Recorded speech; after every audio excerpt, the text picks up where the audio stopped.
Hi everyone out there. I just thought I'd give you some advice if you are purchasing a vehicle, especially if you're buying a car for someone else. Now, the likes of car traders like Arnold Clark, etc., say they can use Barclays Finance Partners and they call it accommodation loan. You actually take the loan out in your name, and then obviously the person lives at a different address and it's accommodating the loan for them because they've got a bad credit history. Now, this is not illegal to do, but what has been actually brought to my attention, because it's been actually happening to myself as well, is the fact that Barclays Finance Partners, I've had them recorded saying they do not do guarantors and they do not do accommodation loans. Yet Arnold Clark say that they've got a deal with them that they do. They'll even use Northridge and things like that for like a hire purchase or whatever, making out that the company knows that you're buying this vehicle for someone else.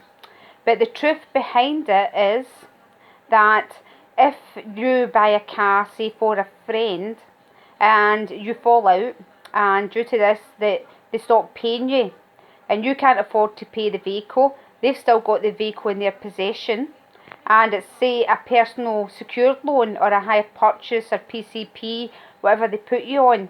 It'll basically be a personal loan they'll try and put you on all the time. But if it's secured against the vehicle, it's very important. And the reason why is because, one, you can't change the V5. Therefore, the insurance, the main driver, if you put down yourself as the main driver for this other person to be able to drive, it's classed as insurance fronting, and your insurance can become void. The other important factor is when the vehicle is secured against the loan, it means that on the contract it says that you are confirming that you are the main driver of the vehicle.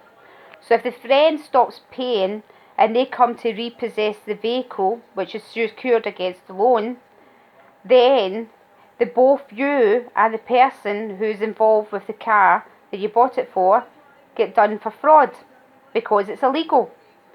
And this is what car traders are not letting people know when they go in to buy a car for someone else, because the finance company don't know and they're making out it's accommodation loan. So it's very, very important. Also, the fact it can affect your credit rating, where if you've bought a car for someone else, and as I said, the fact if they catch up on you and you get done for fraud, it also affects your credit history, where that will be marked as fraud, that no other company will want to touch you for future finance on loans, etc. So I hope I've actually explained this to the best way I can. But if you do get into this position where you're doing accommodation loan, which practically don't exist, right? And you are doing the illegal part, well, Arnold Clark sales guy, I can guarantee, will lie through his teeth and say he thought it was for you because you're signing the agreement confirming that you're the main user. So it is very serious. So I would think twice, one, in using Arnold Clark, because my experience with them, they fraud my licence.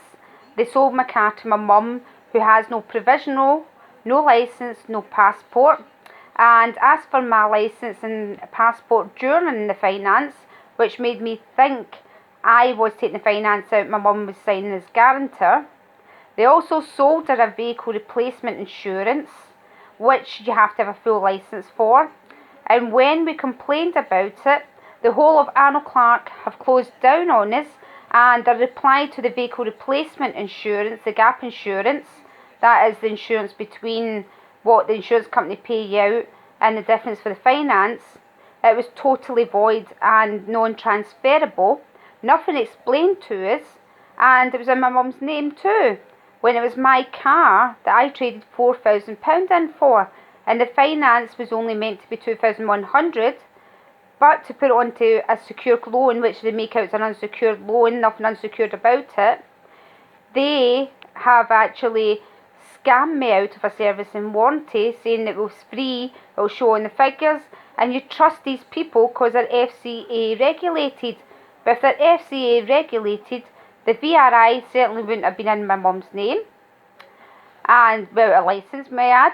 My licence wouldn't be used. Fraud, because the two have got the same surname, for the finance to go through. I was running about with void insurance. My car was hot 10 days into getting it, and lucky Arnold Clark Assist dealt with it, but I got a courtesy car off Arnold Clark and Murray Street in Paisley, and not my mum. And I asked them why, and they will just refuse to comment on it. Obviously, because of the fact they used my licence, put it all in my mum's name. What was she meant to do with a car without a provisional licence? Just look at it from a window. This is the situations that people are getting themselves into. And I thought I would explain, because I've done a lot of analysing, and I thought I would explain in the importance of these accommodation loans, they call them. When in actual fact, you are just going in and buying the car as normal. There is no accommodation loan at all. And therefore, you are confirming, and I can't stress it anymore, you are confirming you are the main driver of that car. And you could stay here, and the person you've bought it for could stay away down south, for example. And when they try to repossess the vehicle due to non-payment, if you fall out, then you're done for fraud. And that's illegal, and it's fraud you get done for. You could end up with a criminal offence, and obviously the insurance will be void, and insurance fronting. What I'm saying to you, I'm trying to stress the best way I can. Please do not buy a vehicle when it's mentioned to buy for someone else out of a car trader, because there's no such thing that you can do that. Because you're buying a car for somebody with bad credit, and finance companies don't want that. So this accommodation loan that they talk about does not exist, yet they're selling it on a daily basis. So please be aware of this. And if you do trust someone that you want to buy a car for, please just go to your bank and get a loan. Don't be in a situation I'm in, where I'm stuck with my mum owning my car. They won't void it, even though they fraud my licence and everything. And if you go to the police, they won't help you either. They just say go to a solicitor. Now, this is the reason why companies like this continue doing the things that they do. And if you look on the website, I was actually surprised that they've only got a 2.2 out of 10 rating, Arnold Clark. You should look up on the things that they actually do. And recently I saw on Facebook a woman that actually put her car in for an MOT. And she was watching her vehicle from across the road at her friend's house.